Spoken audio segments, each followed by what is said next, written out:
자, 이 제목 보면 정말 씁쓸합니다. 아직도 박근혜 대통령은 자신이 공주인 줄 아나 봐. 이렇게 고약한 말을 누가 했을까요? 지금부터 그걸 소개해드리겠습니다. 어제 소개해드렸던 세계일보가 인터뷰한 최순실 씨의 운전기사 얘기인데요. 최순실 씨는 대통령한테 이렇게 얘기했다는 거죠. 일단 그 한 대목을 먼저 들어보겠습니다. 대통령 만들려다 못 만들고 죽고 그 바톤을 할배하고 순실이가 맡았는데 실기는 순실이가 다 했는데 옛날에 한 명이가 있었으면 지금은 제명해다. 할배가 순실이가 이렇게 엄마 이렇게 하세요 그러면 그렇게 하고 이래요. 순실이가 보세요. 엄마 나는 얘기 못하니까 이런 얘기 하세요 전화로 얘기하는데요. 저 사람은요 영원한 공주야. 자, 김태현 변호사 어떻습니까?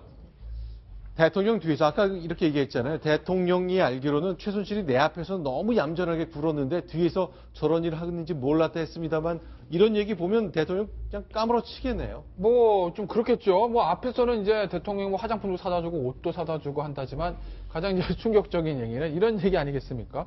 그 최순실 씨가 박근혜 대통령과 전화를 하고 나면 엄마 자기가 공주인 줄 알아봐 뭐 이렇게 좀 비아냥거렸다는 얘기인데 과연 최순실 씨가 박근혜 대통령을 이 얘기만 보면 뭐 철저하게 이용을 한 것으로 볼 수 있는데 그렇다고 하더라도 공사를 구분하지 못하고 최순실 같은 사람에게 이용당한 박근혜 대통령의 어떤 책임이 없어지지는 않을 겁니다.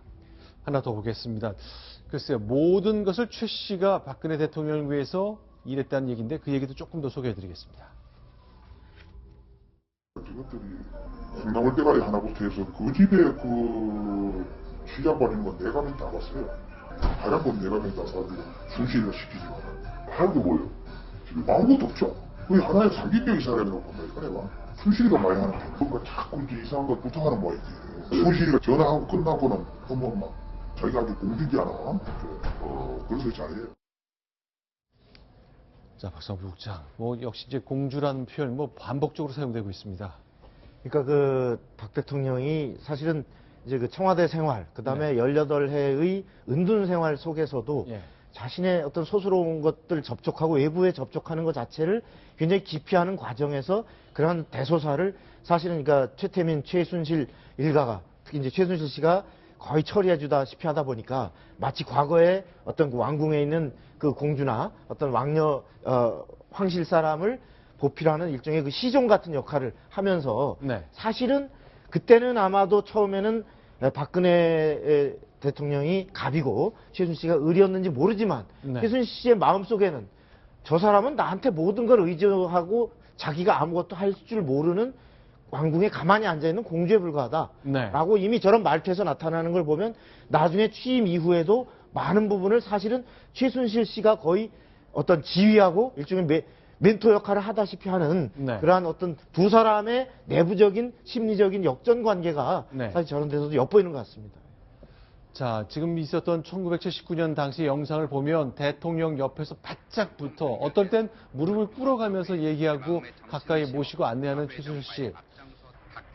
글쎄요, 저 장면 세월이 많이 흘렀고 두 사람의 관계도 어쩌면 역전되는 측면이 있었다는 것 같습니다. 조금 더 들어보겠습니다. 운전기사가 2004년인가 5년까지 최순실 씨 곁에 있었기 때문에 지난 10년은 잘 모르지만 그 전까지 상황은 굉장히 소소하게 아는 사람이거든요. 조금 더 들어보겠습니다.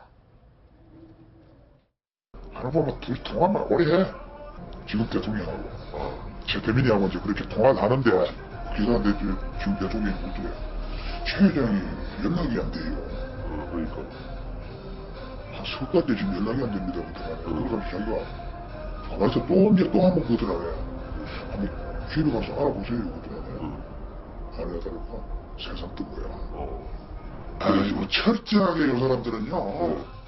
그 휴대들 배제해가지고 그리고 딴 사람들은 전화하고 뭐 접근 자체를 못하게 한다니까. 집에 못 와. 들어오지를 못해요. 김태현 변호사님, 지금 얘기하는 거 보니까 최태민 씨가 94년인가요? 95년에 사망했죠. 예, 그 그렇습니다. 사망했을 때 그때까지도 그 사망 사실조차 박근혜 대통령한테 전하지 않았다는 대목이 나오네요. 한 석 달 뒤에 알았다는 거죠. 예, 석 달 뒤에 이제 박근혜 대통령한테 그걸 알렸다는, 그렇게 찾았음에도 불구하고 알렸다는 것인데, 그러니까 최태민 씨의 그 지금 묘소가 나오고 있는데요. 그 최태민 씨가 사실은 사망신고를 좀 늦게 했다. 뭐 이런 얘기들도 흘러나오고 있지 않습니까? 그러니까 네. 주변 사람들에게 사망사실을 숨기고, 더군다나 가장 가까웠던 사람 중에 하나라고 볼 수 있는 박근혜 대통령에 대해서 사망사실을 숨겼다는 건데, 뭔가 뭐 재산 정리를 하려고 그런 것인지 알 수는 없지만, 무슨 최태민 씨의 어떤 그 일가의 생활들이 좀 베일에 쌓여있다는 것을 보여주는 단면이 아닌가, 이렇게 생각이 됩니다. 그런데 이제 이건 어떻습니까? 이제 주민등록상 5월 5일 생이고 일단 실제로 등록을 좀 늦게 했다는 거 어제 소개해드린 그대로거든요. 자, 사망 사실을 숨겼다는 것 저희가 좀 예. 참고로 좀 보여드렸습니다. 예, 그 주민등록상 생일은 1912년으로 나이가 이제 굉장히 좀 많은 것으로도 알려져 있는데, 실제로 저기 그 비석에 새긴 것을 보면 1918년생이라는 겁니다. 네. 그러면 사실은 주민등록보다는 실제로 6살이 좀 어린 걸로 돼 있고요. 그렇기 네. 때문에 최태민 씨의 뭐 생애 자체가 좀 베일에 쌓였다고 하는데, 뭐 네. 주민등록상과 그 실제 그 출생 연도까지 사실 틀리는 경우는 사실 흔한 경우는 아닌데, 네. 조금 역시 뭐 베일에 쌓인 인물인 것 같습니다. 대부분 예전 같은 사람 같은 경우에 좀 태어난 날짜보다 좀 늦게 출생신고를 하는 경우는 있어도 일찍 역행을 해가지고 출생신고하는 경우는 흔한 경우는 아니거든요. 네, 지금 보신 것처럼요. 이게 화면을 좀 여길 잡아주셨으면 좋겠습니다. 이 수성 최공이라고요. 이제 본건이 수성 최씨인 것처럼 설명했거든요. 그러나 이제 이 사람 일생 자체가 이름도 결혼도 수많은 가짜가 있었기 때문에 뭐가 뭔지 정확하게 알기 어려운 상황입니다. 자, 본관까지도 사실이 아닐 가능성이 있습니다. 저희 김설혜 기자가 취재했습니다. 수성 최공 태민. 최태민 씨 묘비에는 무덤 주인인 최 씨의 이름이 반듯하게 적혀 있습니다. 특히 본관도 수성 최 씨라고 밝히고 있습니다. 그런데 자세히 보면 본관의 한자 표기가 잘못 쓰여 있습니다. 본관으로 쓰이는 수성의 수는 한자로 수나라 숫자를 써야 하지만 최 씨 묘비에 적힌 수는 따를 숫자가 쓰여 있습니다. 확신은 못합니다, 저희가. 수나라 숫자로만 써있으면 그건 누가 입이 얽게라도 우리가 할 말이 없죠. 비석은 아까 안 속인다고 그랬죠? 지석하고 비석은 절대 속이질 않습니다. 더구나 최태민 씨의 첫 번째 이름인 도원이나 태민 모두 수성 최 씨 족보에 쓰이는 한결표에 포함되어 있지 않은 한자인 것으로 확인됐습니다. 이거는 없고, 민도 없고, 없어요, 전혀 없어요. 최태민 씨가 본관마저 사칭했을 가능성이 제기되는 대목입니다. 국정농단 사태의 장본인 최순실 씨의 아버지 최태민 씨를 둘러싼 의혹이 끊이지 않고 있습니다. 채널A 뉴스 김설혜입니다.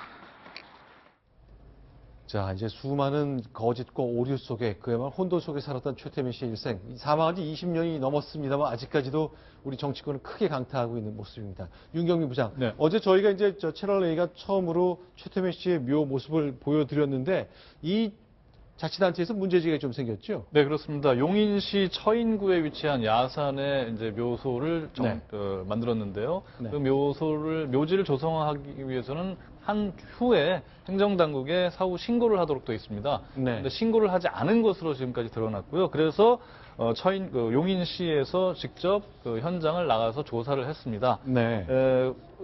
일단은 그 법적으로 무단으로 이 산지를 훼손하고 네. 거기에 묘지를 조성을 했기 때문에 산지관리법 위반이 지금 되어 네. 있고요. 그래서 원상 복구를 해야 하는 것으로 되어 있습니다. 그래서 정확하게 이것이 불법이다 이렇게 네. 결론이 내려지면은 최 씨 일가에 대해서 묘지 이전 명령 그리고 훼손 살림 한 것을 원상 복구하는 그런 명령을 내릴 예정이라고 합니다. 아, 이 장면이 용인시에서 최태민 씨의 묘 관련해서 여러 가지 촬영하면서 기록을 남기는 그렇죠. 거고. 오늘 오전 상황입니다. 오늘 아침에 저렇게 용인시 직원이 현장을 찾아가서 조사를 하는 과정이고요. 저 사진으로 지금 채정 작업을 하고 있죠.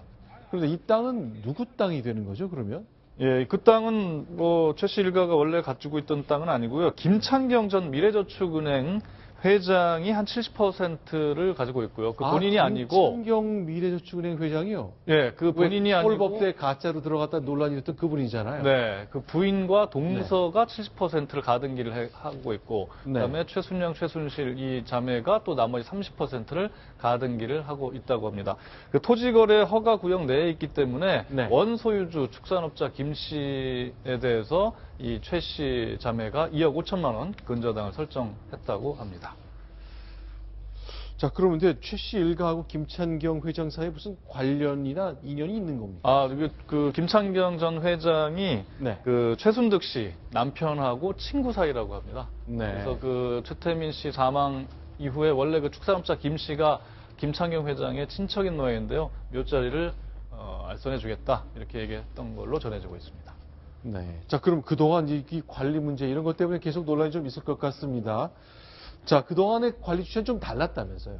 예, 뭐 최순실 씨의 이복 오빠인 최재석 씨라는 사람이 관리를 했다는 건데, 뭐 이런 얘기를 했습니다. 아버지 묘소가 언론에 보도돼서 묘회가 파헤쳐질까봐 놀라서 달려왔다. 집이 20, 30분 거리라 한 달에 한두 번 묘소를 관리한다. 이렇게 얘기를 하고 있는데, 이 최재석 씨는 최태민 씨의 4번째 부인의 아들이라고 합니다. 그러니까 최순실 씨에게는 이복 오빠가 되는 것이죠. 이게 좀 너무 복잡합니다. 그러니까 최태민 씨와 관계가 어떻게 된다고요? 4번째 부인의 아들인 거죠. 그러니까 최순실, 최순득 여기가 5번째 부인의 소생 아니겠습니까? 임선희 씨가 5번째 부인인 거죠. 그 바로 위에 4번째 부인의 아들입니다. 네. 아, 지금 이제 다시 속보 하나 들어오고 있군요.